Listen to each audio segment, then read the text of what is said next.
October 9th, 2013. The Harold Bergman Farm. I'm Harold Bergman. I live in Palatine Township on Algonquin Road. And if you'd like to hear some of what this area looked like when I was a boy, you'll have to jog your mind a little bit. As you look around, you see a lot of lawn. Well, that's converted from what used to be a garden. We used to have a grape arbor over there, lilac bushes, and of course a swing tree. But with the widening of the road and the putting of the sidewalk in front here, why, that kind of infringed on the property. Used to have orchard out there. Well, now it's hayland. Used to pick a lot of apples, take them to Long Grove and have them made into cider. And over here on this side, 40 years ago, we put that barn up because the Forest Preserve condemned 150 acres and bulldozed those buildings in the ground. This used to be just a chicken house with a corn crib and a few hogs, but now it's all lawn. Very citified now. As far as the rest of the field, that hasn't changed. I grow hay rather than have extra equipment to raise corn, wheat, or soybeans. And as long as they have a lot of pleasure horses, and Arlington Park and Hawthorne Park has lots of horses to use up the hay. Well, that's my operation now, pretty much. That is in the last 30 years. Prior to that, this was known as Highland Dairy Farm. We had a dairy on the other side of the road. And, well. How many cows?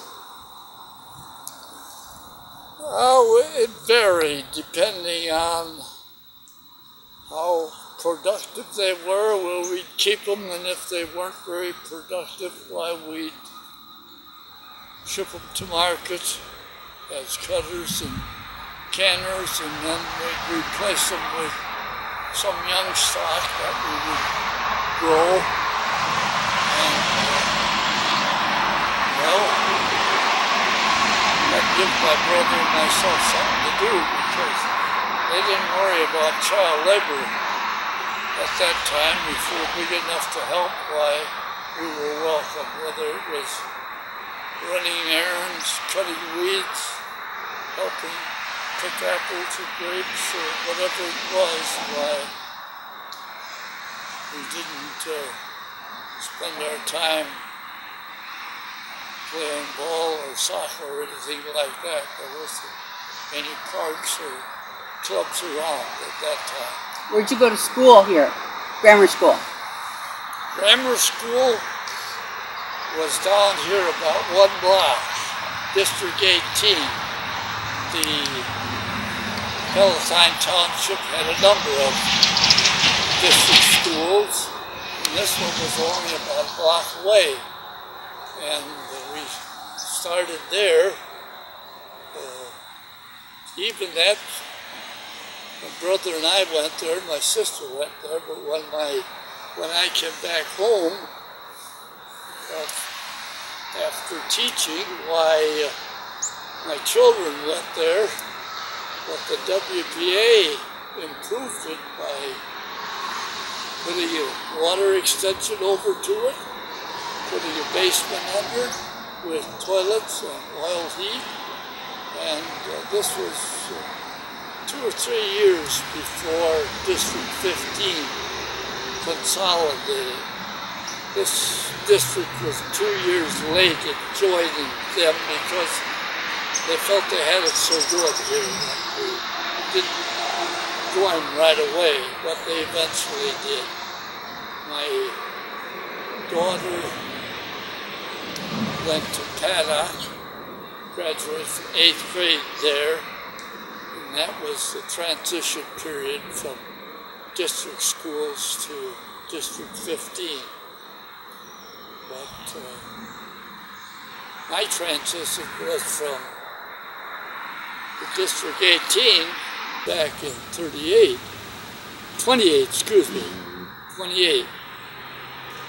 There were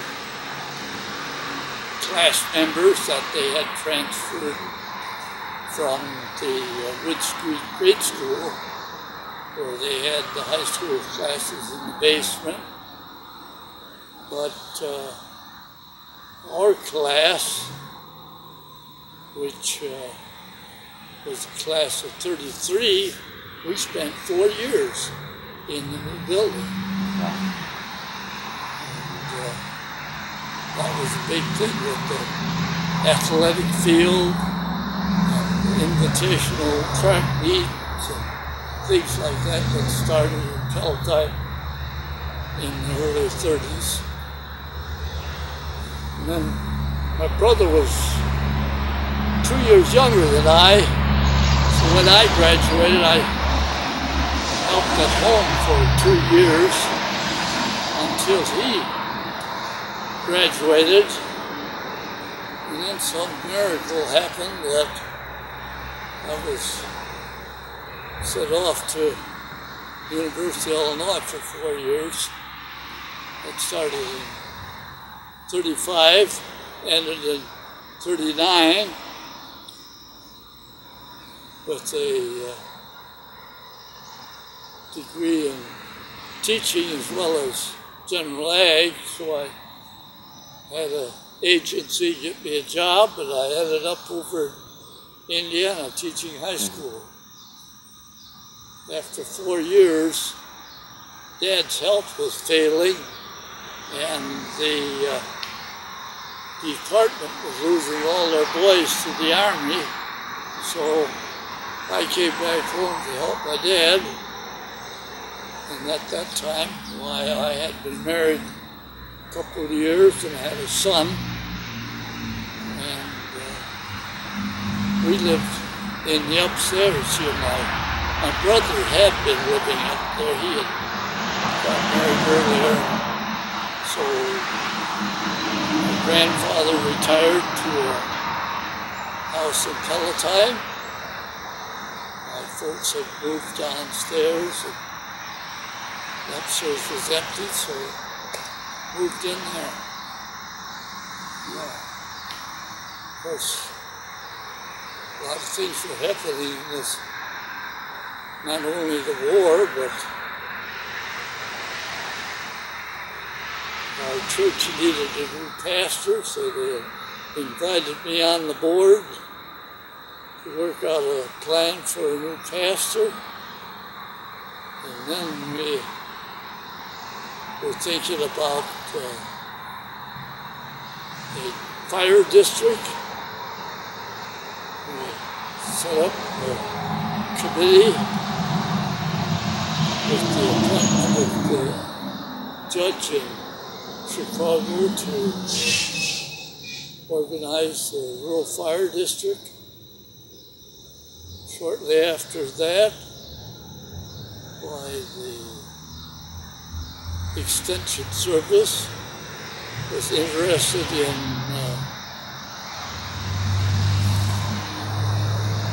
improving the farming practices, so we got a petition out and organized the North Dakota Soil and Water District, which turned out to be a little different in this area, North Cook County, because the farms had been leaving so quickly that we spent most of our time working with developers in order that the developer would be able to meet conditions of the local established towns that they wanted to annex to, as far as sewers and waters and things like that. So we made up a plan.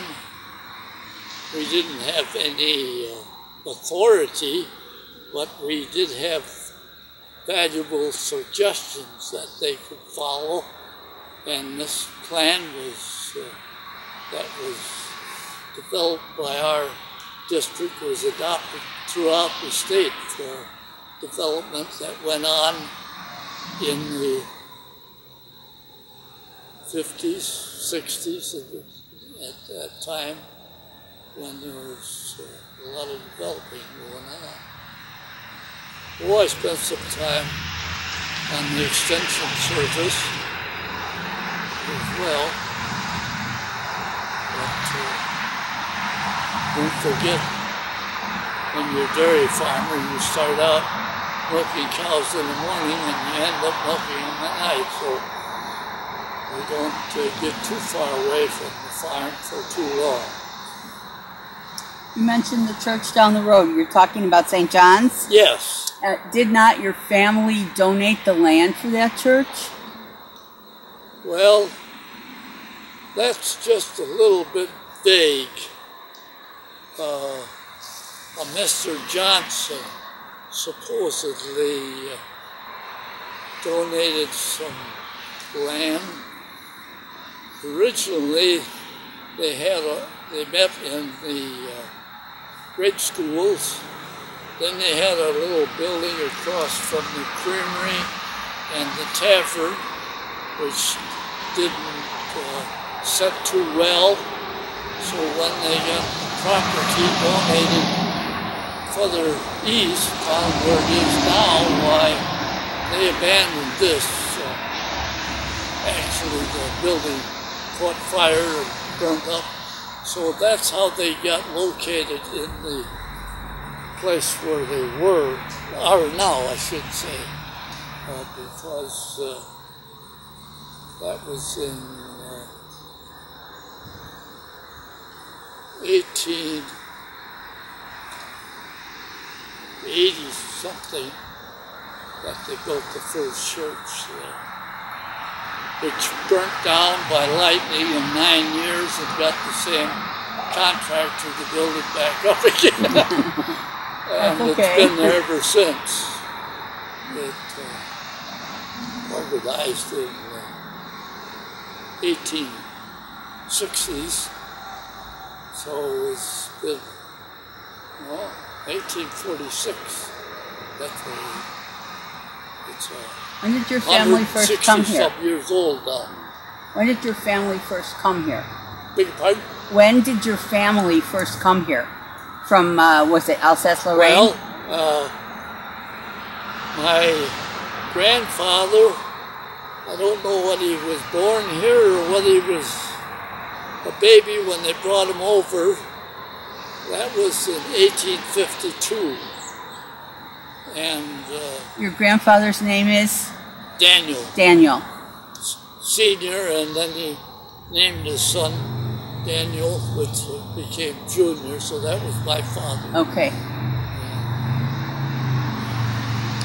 I know you had a soldier in the Civil War because we have his picture hanging in the museum. Louis. My grandfather's brother is the one that enrolled in the Civil War.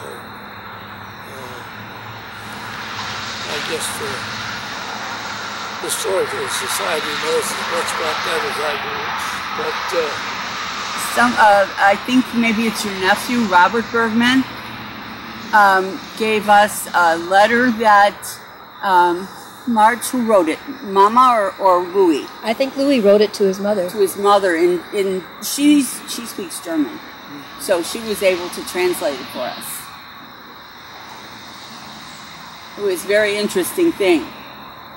She sent him some stuff, some food. Well, that was one of the projects of the church back in the early days. They and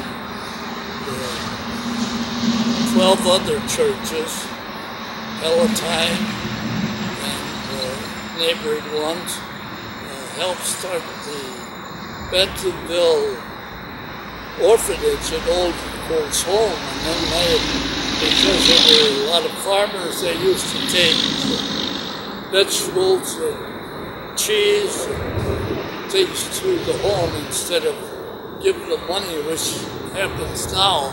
That went on for quite a while. That particular organization has been kind of taken over by other people now, but at that time that was their main benevolent project for 13 churches that had combined to start that organization at that time.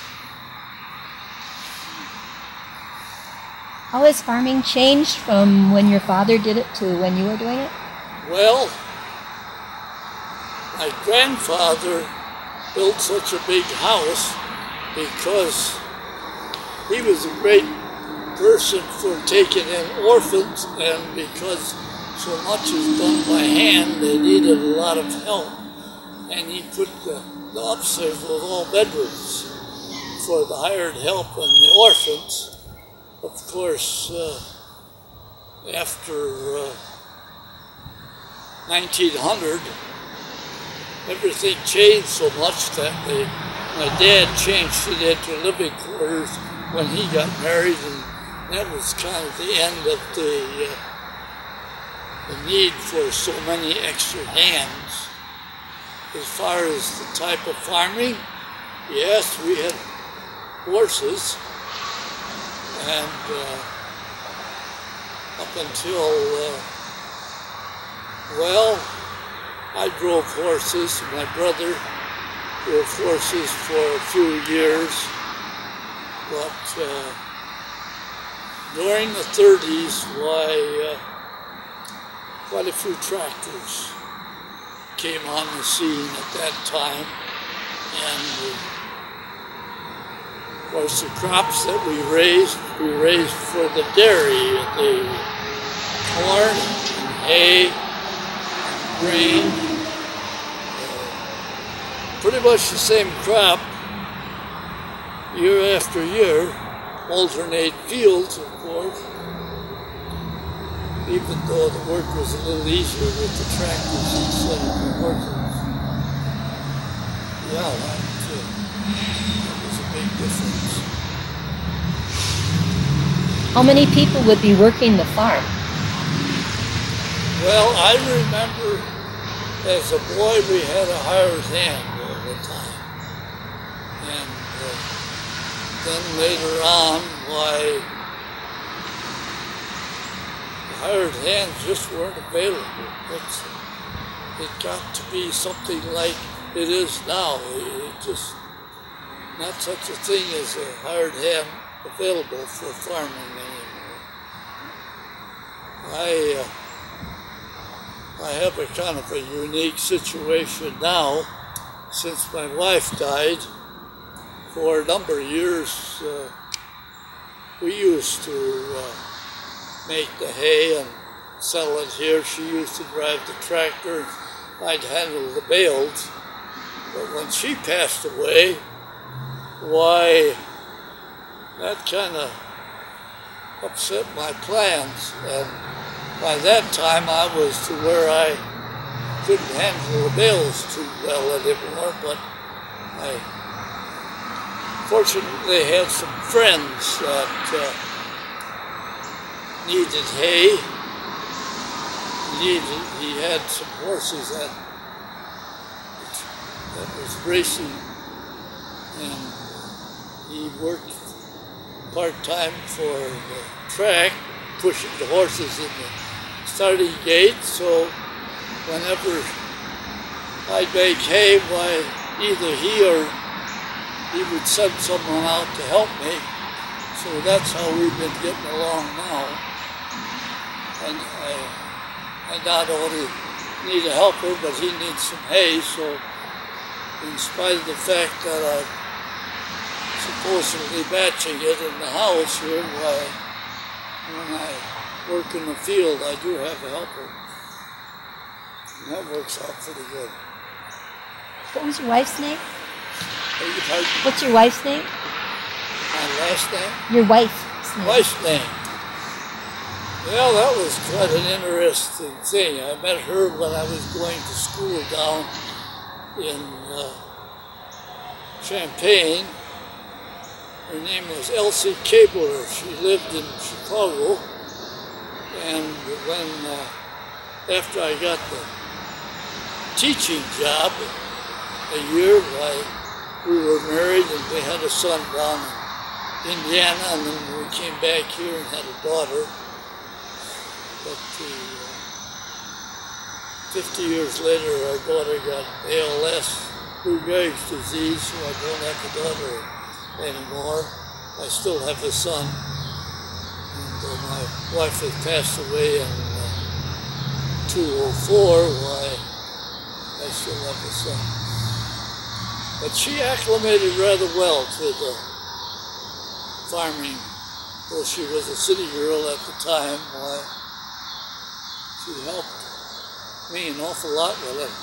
When I was all alone making hay, she would drive the tractor in front of the baler after I'd have all the hay in condition to bale, and then we put it in the barn. We did that for 24 years. Been 9 years since she passed away. Do you have to seed in the spring, or does it come back up again? It comes back up like a lawn, but you have to replenish it because you take it off, and the university figures out a formula for the amount of plant food you have to return each year to maintain a healthy growing condition. And that's all I do now. Each spring I put on some plant food, and then it grows and we harvest it down the lawn. I don't have to work the ground. That's what I like about the hay land. I don't have to worry about wind or water erosion. And I don't have to reseed it. So it cuts down on the workload considerably. Because that started already when I was in the 60s.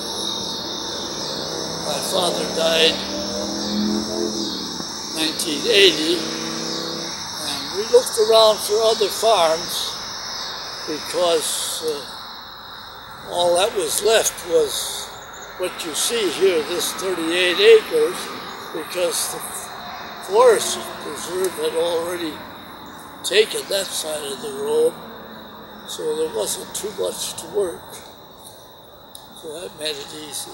A kind of a semi-retirement. Not really retired, but quite a load off because so much of it had been taken away. And of course, don't have a dairy anymore, don't have any hogs or chickens, so that made it somewhat easier. Didn't your dad live to be in his 90s also? Didn't your dad live to be in his 90s? Yes. Longevity in your family? 96, and my father lived to be 98. See that? And you are right now? 97, so I'm pushing the envelope. That's great. Well, my brother, though he's 2 years younger, he's still there? still living in Palatine there. He goes down to the garage to help his son. So Wow. he's pretty active too. What garage does his son have? What garage is that? Well, he has his own garage for his equipment, and he has a yard for gravel and patio blocks, and helps out landscapers by taking their dirt and disposing of it, and supplying gravel for them, and sand, and for the landscape blocks. And his son Tom has kind of taken that over. My son don't care anything about farming, although both of them taught school, so they're semi-retired, taking care of the children, grandchildren. Grandpa's takes care of the children because all the parents work now. You have grandchildren? I got 5 grandchildren when my son married the second time, and 4 of those are married now and have 8 great-grandchildren. Oh my. So it's growing in spite of the fact that my children did not have children. Married into a family with children. So, in a nutshell, that's about it. So the tractors you began using in the 1930s, but before that, horses? How have the tractors changed? The tractors really tend to get a little bigger as the farms tend to get bigger, but I've got pretty much the same tractors that I've had before I moved over here, and they may be little antiques for some people, but I get along with them quite well. How old are they? Well, the oldest one is about 70 years old. My father bought that and cultivated corn with it, and then we bought several others since then. One was in the garage there, I used for plowing snow and grading driveways. My brother bought that when he was doing landscaping, and since then we bought a few more powerful ones to power the mowers and the balers. So they're in the barn if you wanted to take a peek at them, but one tractor looks pretty much like the others. Have you kept a history of your family? Beg your pardon? Have you kept a history of your family? Well, the history of the family is my brother had 3 sons, and Tom, Bob, and Dan, who was out in Oregon. I had 1 son, Stephen. He's living in Naperville. He taught school in DuPage County. My daughter taught school in District 15, but passed away in 1997 after contacting Lou Gehrig's disease. She had taught 24 years when she got that. My son is retired after 35 years of teaching. There's a John Bergman buried at Hillside. Is he related to you? He had a daughter named Cora who died very young too. Yes. She was a teacher. Uncle John. It's your uncle, okay. My grandfather's brother. There's a history on that side. You bet. You maybe know more about that than I do. No, I don't think so. Because they're in Hillside, that's the only reason I know who they are. Yeah, they had a daughter at taught school who died rather young. Yes, Cora. Yeah. Seemed to be a lot of teachers in the family. Just worked out that way. Yes. I had a notion to teach when I graduated, and both of my children got master's degrees, and the daughter taught 6th grade in Palatine, and my son taught 6th grade in DuPage County, different schools. And you said you taught high school. I taught vocational agriculture in high school, yes. Is this the only working farm left in Palatine Township? That I don't know. Could be. Pretty well developed. Yes, it is. Yeah, pretty well developed. Well, this is prime property for development because the sanitary district has a 6-foot storm sewer going in front of the property. It has gas on 2 sides. It has Lake Michigan water all the way around it. Right. And, well, if they didn't have so many mortgages that were in default now, well, they might start building. But all the developers are a little cagey right now, I guess. When did Algonquin Road become so busy? Well, in 1933, when I graduated from high school, they put the first 2-lane concrete road in Algonquin. And that lasted up until 95 when they put this 4-lane in. And then it got rather busy. Now, since then, and the sidewalk, that's all been developed since that time. Yes, it's got to be pretty busy road. When it was a dirt roadway, it was not so busy.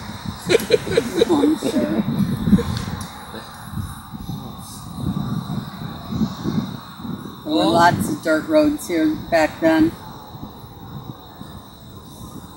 Yeah, There were lots of farms here back then. You don't think about gravel roads anymore now.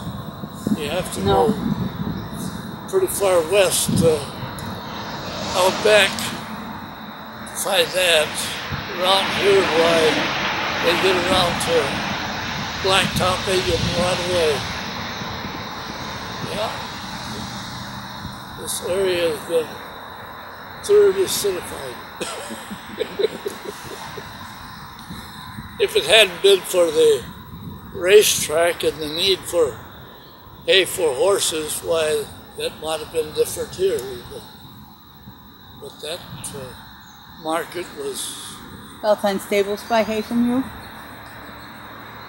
Some of them do. No, they, Palatine Stables rents from the Catholic cemetery and puts some hay there. And, oh, he has what? When he runs out, he buys some from me, but he makes his own. And what does a bale of hay cost now? oh, that varies. If you buy it at the track from the people that supply it there, I heard it was $10. If you buy it from somebody that don't want to store it, well, you might get it for $4. But you'd have to take it when he's baling it. Yeah. If you store it, why, then you get $5 because you need a little something to pay for the barn, for the storage. But it's in that range. Has that changed when you were a kid? Was it cheaper or more expensive? Yeah, it was about 50 cents a bale. Oh my gosh.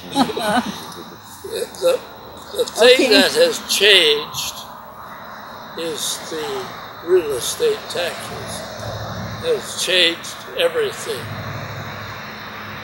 Yeah. At that time, the taxes on 200 acres was about $400. Wow.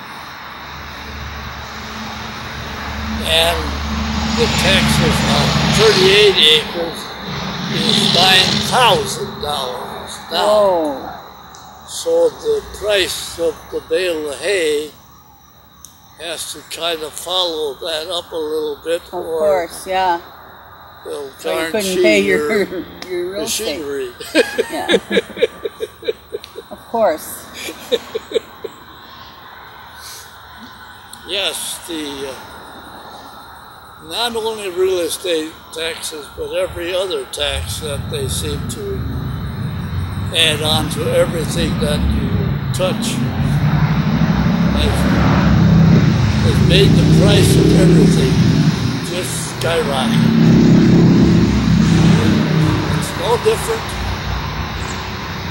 in farming than it is any place else. Everything has the tax that pushes things ahead. Outside of that, it's pretty much the same. End of story.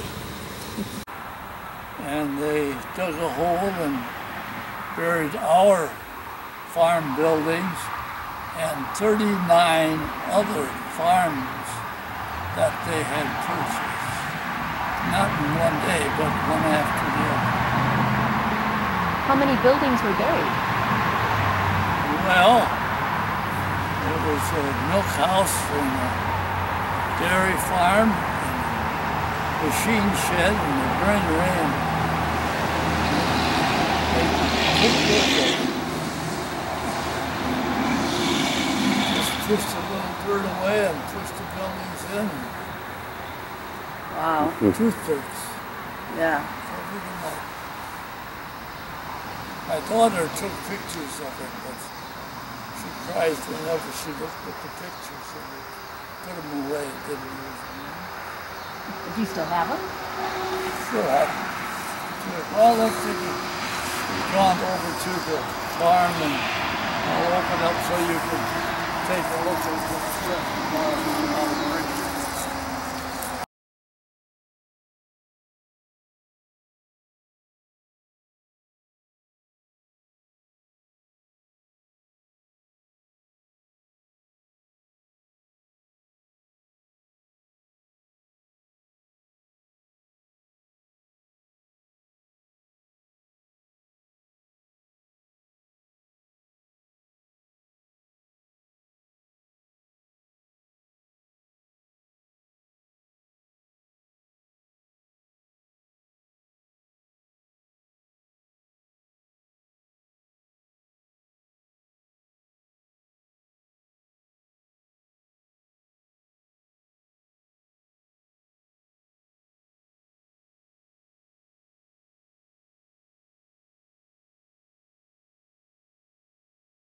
This is the oldest track. This my father bought in the 1940s.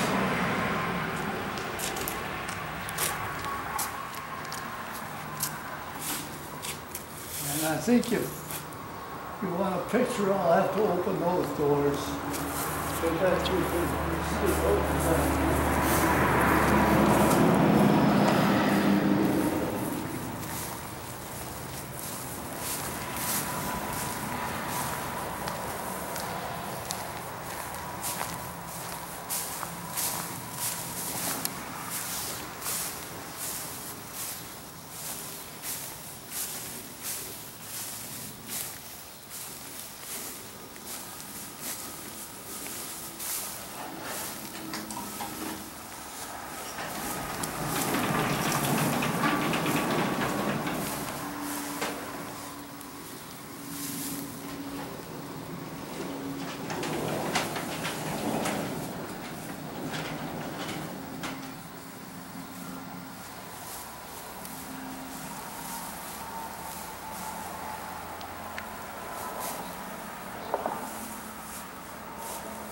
Because of the barn, I'm able to store at least half of my hay for the winter season.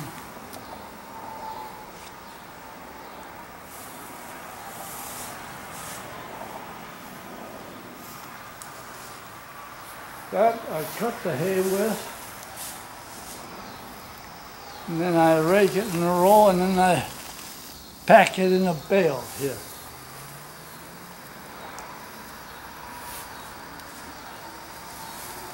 And then I pull a wagon behind it and pack it on a wagon. That's the operation.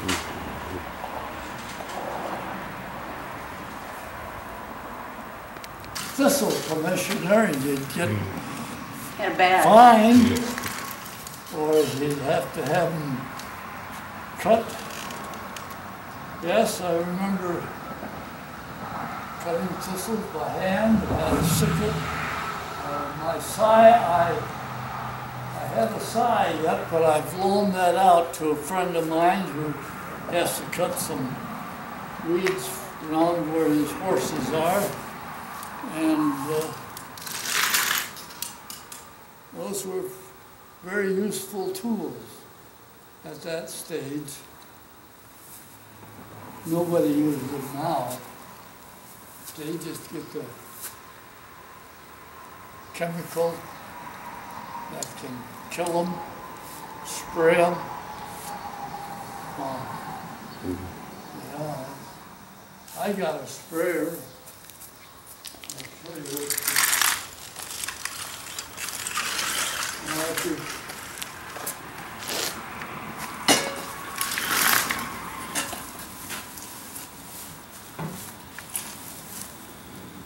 This is the boom. And go out there, and go up there. And you put it out, and it's got nozzles on it.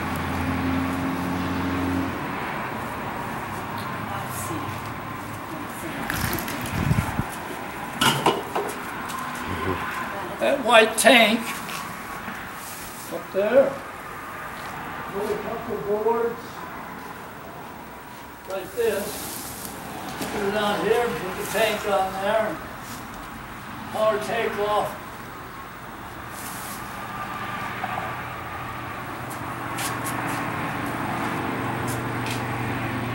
This is the pump. It's a rotary pump. Then you put a hose from there to there to the tank.